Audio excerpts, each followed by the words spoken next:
Coba maju Reza.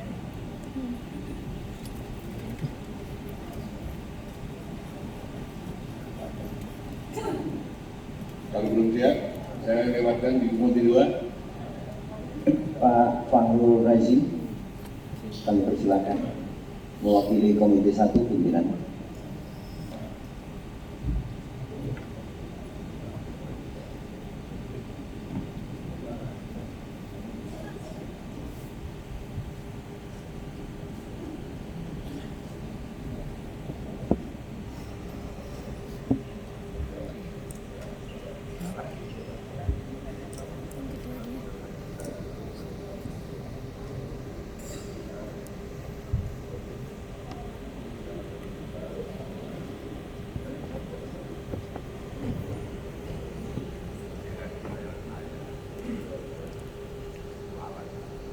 Bismillahirrahmanirrahim.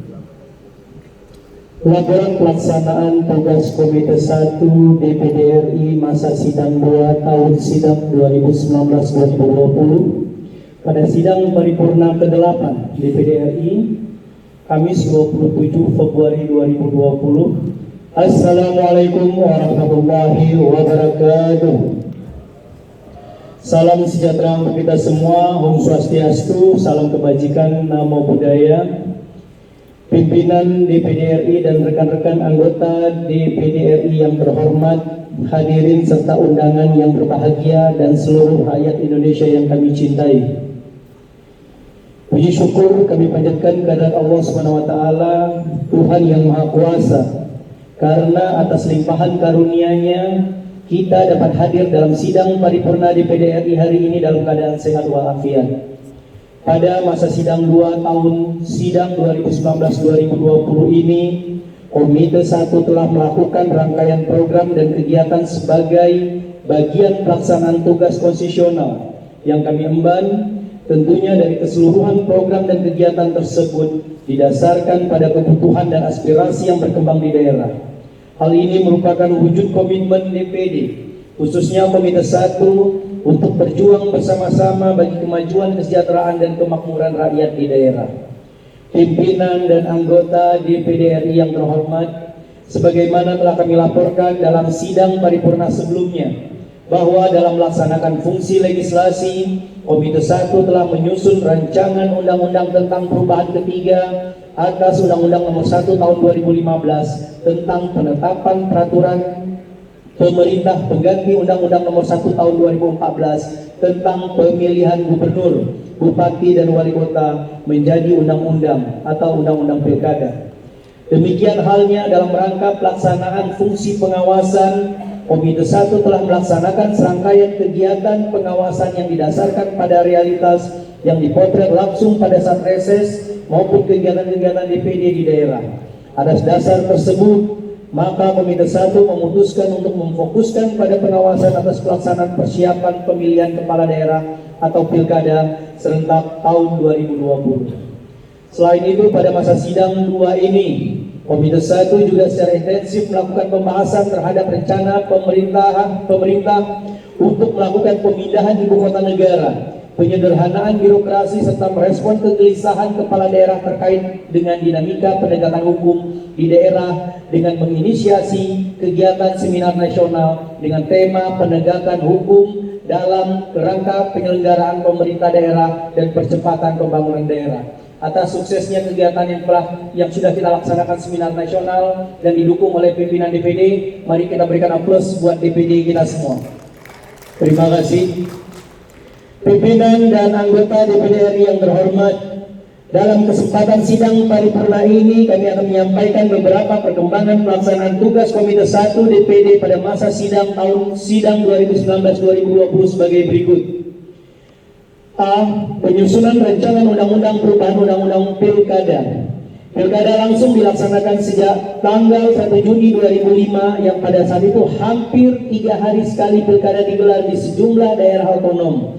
Namun sejak tahun 2015 diberlakukan pilkada serentak yang hingga saat ini telah dilaksanakan 3 kali, yaitu pertama pelaksanaan pilkada serentak tahun 9 Desember 2015 di 269 daerah yang terdiri dari 9 provinsi, 224 kabupaten dan 36 kota.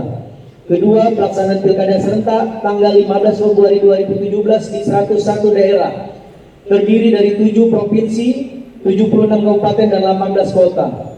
Ketiga, pelaksanaan pilkada serentak tanggal 27 Juni 2018 di 171 daerah terdiri dari 17 provinsi, 115 kabupaten dan 39 kota.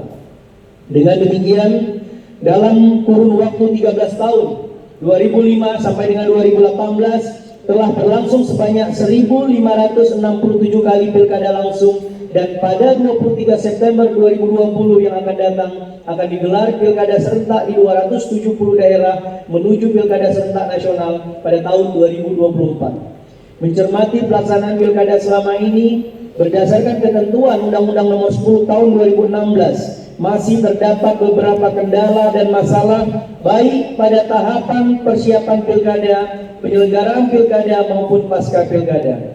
Oleh karena itu, Rapat Pleno Komite 1 masa sidang 1 tahun 2019-2020 memutuskan untuk menyusun RUU perubahan Undang-Undang Pilkada. Menindaklanjuti putusan pleno tersebut, maka pada masa sidang 2 tahun sidang 2019-2020, Komite 1 menyusun penyusunan RUU dengan melakukan kegiatan diantaranya: 1. Menetapkan tim ahli RUU yang akan membantu menyusun naskah akademis dan rancangan undang-undang.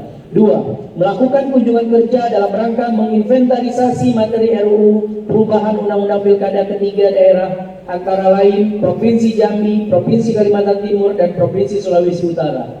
Komite 1 menargetkan RUU ini dapat diselesaikan pada bulan Juli 2020. B. Penyusunan pengawasan atas tahapan pilkada serentak 2020. Ada beberapa hal yang menjadi perhatian dalam pengawasan atas tahapan persiapan pilkada serentak 2020, meliputi: 1. Daerah kesulitan menyediakan anggaran pilkada 2020. 2. Rekrutmen dan bimbingan teknis penyelenggaraan ad hoc. 3. Calon perseorangan. 4. Data pemilih. Dan 5. Ketidaksinkronan undang-undang pilkada dengan PKPU. Oleh karena itu kami jelaskan bahwa 1. Perencanaan program dan anggaran. Dari aspek perencanaan program dan penganggaran, DPD menemukan hambatan dan alokasi kebutuhan anggaran sehingga berpotensi menghambat tahapan penyelenggaraan berikutnya. Dalam rapat kerja Komite 1 dengan KPU dan Bawaslu, masih ditemukan sejumlah daerah yang belum menandatangani NPHD, naskah perjanjian hibah daerah, dari batas waktu yang ditetapkan dari peraturan KPU, yaitu 1 Oktober 2019. Dari 9 provinsi yang akan menyelenggarakan pilkada serentak 2020, masih menyisakan 2 provinsi yang belum menandatangani MPHD. Juga demikian pilkada serentak di kabupaten kota sebanyak 211 daerah yang menandatangani MPHD dan sebanyak 59 belum menandatangani MPHD. Pada umumnya, tidak selesainya MPHD di sejumlah tersebut disebabkan karena ketidakmampuan keuangan daerah memenuhi anggaran yang diusulkan KPU dan Bawaslu, baik di tingkat provinsi dan kabupaten kota. 2. Rekrutmen dan bimbingan teknis penyelenggaraan. Dalam hal rekrutmen dan bimbingan teknis penyelenggaraan masih terdapat tingkat pemahaman yang berbeda dalam menerjemahkan peraturan pilkada. Yang juga menjadi perhatian adalah mengantisipasi beban kerja petugas penyelenggara agar tidak terulang kembali pengalaman penyelenggaraan pemilu 2019 yang menelan banyak korban jiwa. Beberapa permasalahan yang kerap terjadi dalam proses rekrutmen PPS dan KPPS antara lain: kurangnya sosialisasi proses rekrutmen PPS dan KPPS kepada masyarakat, proses rekrutmen PPS yang bergantung pada kepala daerah, kepala desa maksud kami, kelurahan, dan badan perwakilan desa atau Dewan Kelurahan, serta ketua RT RW untuk pemilihan KPPS, membuka ruang nepotisme dan ketidakmandirian petugas, serta membuka potensi ketidaknetralan birokrasi termasuk kepala desa, kelurahan, hingga RT dan RW. Yang ketiga adalah indikasi adanya intervensi pemerintah dan parpol dalam proses rekrutmen. Oleh karena itu, Komite 1 mencatat beberapa jenis kesalahan penyelenggaraan yang ditemukan dalam persidangan DKPP yang patut diantisipasi, antara lain: A. Mengubah data perolehan suara pada model C1 dan D1. B. Mengubah data pemilih dan penggunaan hak pilih. C. Penambahan dan pengurangan suara partai politik dan calon tertentu. D. Membiarkan adanya pengaruh dari pihak lain seperti aparat birokrasi. E. Terdapat beberapa kotak suara yang telah terbuka dan surat suara yang sudah terpakai dan dimasukkan kembali ke dalam kotak suara. F. Menghilangkan suara dalam penghitungan suara di TPS. G. Pemalsuan dokumen lampiran DB1 kabupaten kota atas hasil rekapitulasi penghitungan suara. H. Menerima pemberian uang dari calon atau tim ses. Dan I. Membuat kesepakatan tertulis untuk tidak melakukan pemungutan suara ulang terkait adanya surat suara yang tertukar. 3. Berkaitan dengan calon perseorangan, Komite 1 menilai bahwa syarat untuk menjadi calon kepala daerah dari jalur perseorangan sangatlah panjang dan dirasakan sangat memberatkan dan membutuhkan waktu yang lama. Tidak hanya itu, tidak jarang dalam proses verifikasi syarat dukungan, calon perseorangan yang akan maju untuk menjadi calon tidak berhasil lolos menjadi calon kepala daerah. Hal ini disinyalir menjadi salah satu penyebab minimnya minat calon perseorangan untuk maju sebagai calon kepala daerah, apalagi jika dilihat adanya kecenderungan partai politik untuk beramai-ramai calon yang dianggap potensial untuk menang, yang artinya fenomena calon tunggal akan semakin banyak. Berkaitan dengan data pemilih, terkait dengan data pemilih, isu krusial yang mengemuka dalam setiap penyelenggaraan pilkada, terutama dalam hal pemutakhiran data, verifikasi data pemilih, dan menyangkut sistem informasi data pemilih atau yang disingkat dengan SIDALU. 5. Ketidaksinkronan undang-undang pilkada dengan PKPU. Adapun hasil pasal yang perlu mendapatkan perhatian kelembagaan Bawaslu, menurut Undang-Undang Pilkada, nomenklatur Bawaslu Kabupaten Kota dengan nomenklatur Panwas Kabupaten Kota harus disesuaikan dengan Undang-Undang Nomor 7 Tahun 2017 tentang pemilu berdasarkan putusan MK Nomor 48/PUU Strip 17/2019, persyaratan pencalonan bagi calon perseorangan sebagaimana dimaksud dalam pasal 41 dan pasal 42 Undang-Undang Nomor 10 Tahun 2016 sangat memberatkan. Masa kampanye sebagaimana dimaksud dalam pasal 54C Undang-Undang Nomor 10 Tahun 2016 dirasakan sangat panjang.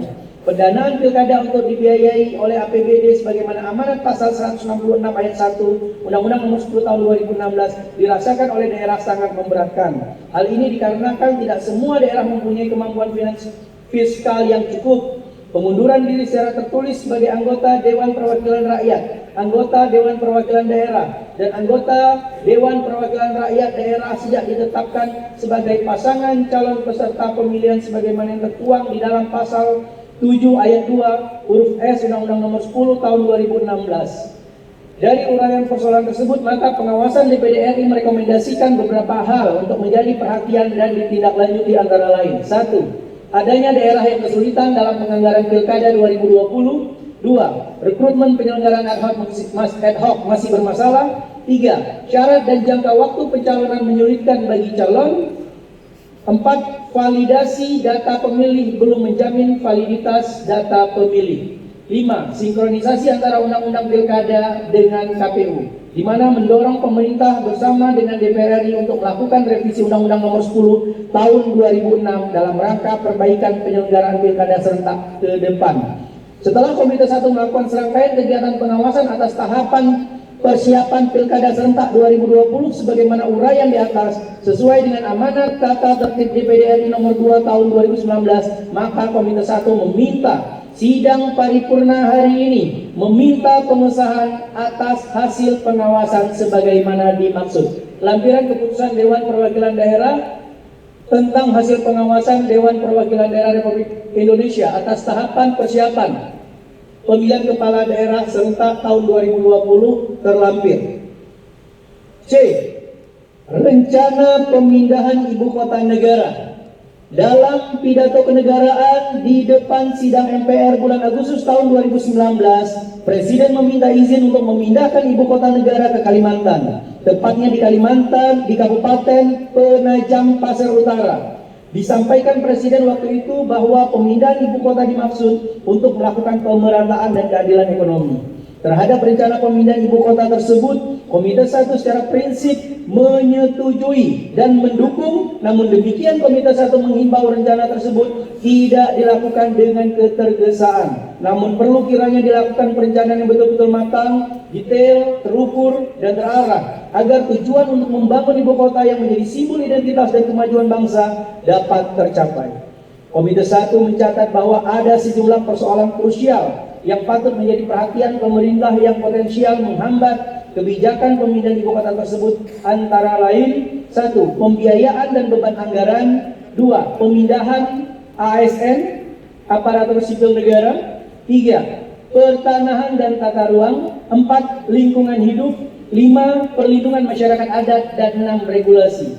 Berkaca dari berbagai persoalan tersebut, DPD RI dalam hal ini Komite 1 merasa turut bertanggung jawab mengambil peran sesuai dengan tugas, fungsi, dan wewenangnya. Komite 1 hingga saat ini masih menunggu usulan rancangan undang-undang dari pemerintah untuk kemudian diberikan pandangan dan pendapat lebih lanjut sesuai dengan wewenang DPD RI. Menyikapi rencana pemindahan ibu kota tersebut, Komite 1 memulai pembahasan rencana pemindahan ibu kota negara dengan serangkaian kegiatan sebagai berikut. 1. Melakukan rapat kerja dengan Menteri Perencanaan Pembangunan Nasional pada tanggal 20 November 2019.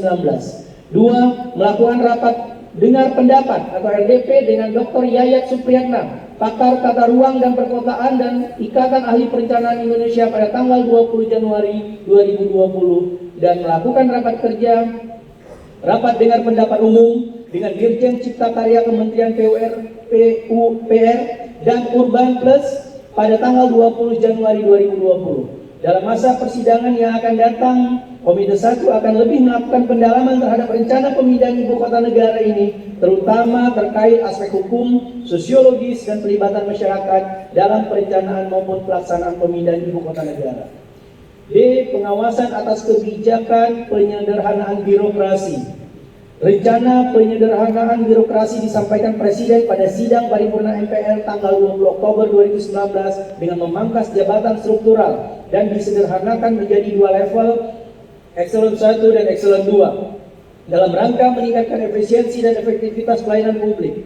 Eselon 3 dan Eselon 4 diganti dengan jabatan fungsional sehingga akan terwujud birokrasi yang dinamis, lincah, profesional, efektivitas, dan efisien guna mendukung kinerja pemerintahan. Proses transformasi jabatan struktural ke fungsional yang dilakukan berdasarkan hasil pemetaan akan dilaksanakan paling lambat Minggu ke-4 Juni 2020. Komite 1 secara prinsip mendukung upaya penyederhanaan birokrasi yang akan dilakukan pemerintah. Penyederhanaan birokrasi merupakan hal positif dalam memperbaiki kinerja birokrasi pada pemerintahan. Namun bukanlah hal yang sederhana mengingat akan mengubah secara struktural dan fundamental tata kelola birokrasi di Indonesia dari pusat hingga daerah. Konsekuensinya, dari sisi kebijakan yang akan mengubah dan menyesuaikan regulasi serta mengharmonisasikan ulang yang apabila tidak tepat tentunya akan kontraproduktif terhadap kinerja pemerintahan. Oleh karena itu, Komite 1 melakukan pengawasan atas pelaksanaan Undang-Undang Nomor 5 Tahun 2014 tentang aparatur sipil negara, khususnya terkait kebijakan penyederhanaan birokrasi. Pada masa sidang 2 tahun 2019-2020 ini, Komite 1 telah mulai melakukan pengawasan atas kebijakan penyederhanaan birokrasi dengan kegiatan sebagai berikut. 1. Melakukan rapat dengar pendapat atau RDP dengan Komisi Aparatur Sipil Negara atau KASN dan Dr. Imade Suwandi, pakar reformasi birokrasi pada tanggal 13 Januari 2020. 2. Melakukan rapat kerja dengan Menteri Pendayagunaan Aparatur Negara dan Reformasi Birokrasi pada tanggal 21 Januari 2020. 3. Melakukan kunjungan kerja dalam rangka menginventarisasi materi pengawasan Undang-Undang ASN ketiga daerah, antara lain Provinsi Jambi, Kalimantan Timur, dan Sulawesi Utara pada tanggal 3 sampai dengan 5 Februari 2020. Dalam masa persidangan berikutnya, Komite 1 akan terus melakukan pengawasan terhadap program pemerintah ini yang ditargetkan akan selesai pada bulan Juni 2020. Yang terakhir, Seminar Nasional Penegakan Hukum dalam Kerangka Penyelenggaraan Pemerintah Daerah dan Percepatan Pembangunan Daerah. DPD RI dan pemerintah daerah merupakan mitra kerja dalam penyelenggaraan pemerintahan dan pelaksanaan pembangunan di daerah. Dalam konteks tersebut, pemerintah daerah senantiasa mengoptimalkan potensi yang dimiliki dan meningkatkan inovasi serta daya saing daerah untuk mesejahterakan masyarakat di daerah. Namun demikian, kerap kali terobosan kebijakan tersebut terhambat dengan penegakan hukum yang membatasi ruang gerak pemerintah daerah untuk berinovasi dalam penyelenggaraan pemerintah dan pembangunan daerah. Dalam perspektif yang positif, pengawasan yang ketat dalam penyelenggaraan pemerintahan diharapkan terwujudnya pemerintahan yang bersih, transparan, dan akuntabel. Namun ketatnya pengawasan justru dapat melahirkan mandeknya inovasi dan kreativitas dalam penyelenggaraan pemerintahan di daerah karena dibayang-bayangi ketakutan penyalahgunaan wewenang atau korupsi dalam penggunaan anggaran. Hal ini dapat disebabkan karena ketidakadaan kepastian hukum, ruang diskresi yang terlalu luas, dan masih lemahnya standar penegakan hukum. Menyadari persoalan tersebut dan dalam rangka memperkuat sinergi antara DPD dan pemerintah daerah provinsi se-Indonesia, maka Komite 1 menginisiasi kegiatan seminar nasional yang telah kami laksanakan dan dihadiri oleh Ketua KPK Republik Indonesia, Jaksa Agung, Wakapolri, dan perwakilan Kementerian Dalam Negeri serta Forkopimda Provinsi se-Indonesia dengan maksud secara serius membedah persoalan penegakan hukum dalam kerangka penyelenggaraan pemerintah daerah dan percepatan pembangunan daerah. Adapun hasil kesimpulan seminar nasional adalah sebagai berikut. 1. Pentingnya penguatan aparatur pengawas internal pemerintah atau APIP dalam rangka tertib administrasi dan upaya pencegahan korupsi serta untuk mempercepat pembangunan daerah. 2. Lembaga penegak hukum, Kepolisian Republik Indonesia, Komisi Pemberantasan Korupsi, Kejaksaan Agung Republik Indonesia dalam melaksanakan tugas, fungsi, dan kewenangannya senantiasa mengedepankan prinsip-prinsip kepastian, keadilan, dan kemanfaatan demi terselenggaranya pemerintahan yang bersih, akuntabel, inovatif, dan berdaya saing tanpa menimbulkan rasa ketakutan bagi para penyelenggara pemerintah daerah. 3. Meningkatkan koordinasi dan sinergi antara pemangku kepentingan dengan mengedepankan prinsip pencegahan dibandingkan peningkatan dalam pelanggaran hukum dan penyalahgunaan wewenang demi kepastian terselenggaranya pembangunan daerah yang berkelanjutan, inovatif, dan berdaya saing guna mengejar pertumbuhan dan pemerataan ekonomi, investasi, dan penciptaan lapangan kerja. 4. Pembentukan dan pembenahan regulasi yang memberikan penguatan kepada daerah dalam menyelenggarakan pemerintahan dan pembangunan daerah. 5. Kesimpulan ini akan ditindaklanjuti dalam bentuk nota kesepahaman. Demikian laporan Komite 1 ini kami sampaikan atas perhatian dan dukungan pimpinan dan seluruh anggota DPD RI. Kami ucapkan terima kasih. Salam sejahtera bagi kita semua. Om Santi Santi Santi Om. Jakarta 27 Februari 2020. Pimpinan Komite 1 DPD RI. Ketua Dr. Agustin Teras Narang SH. Wakil Ketua 1 Haji Fahru Haji MIP. Wakil Ketua 2 Insinyur Haji Jafar Al-Katiri MM MPDI. Wakil Ketua 3 Dr. Abdul Khalik SH MSI. Terima kasih. Sekali lagi, wabillahi taufiq wal hidayah. Wassalamualaikum warahmatullahi wabarakatuh. Setelah kita bersama mendengarkan laporan pimpinan Komite 1,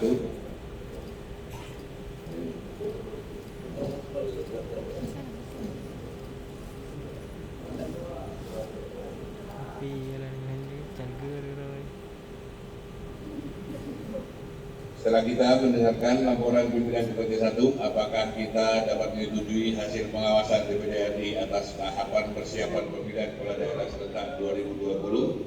Setuju? Selanjutnya kami persilakan kepada Komite 2 untuk menyampaikan laporan perkembangan pelaksanaan tugasnya.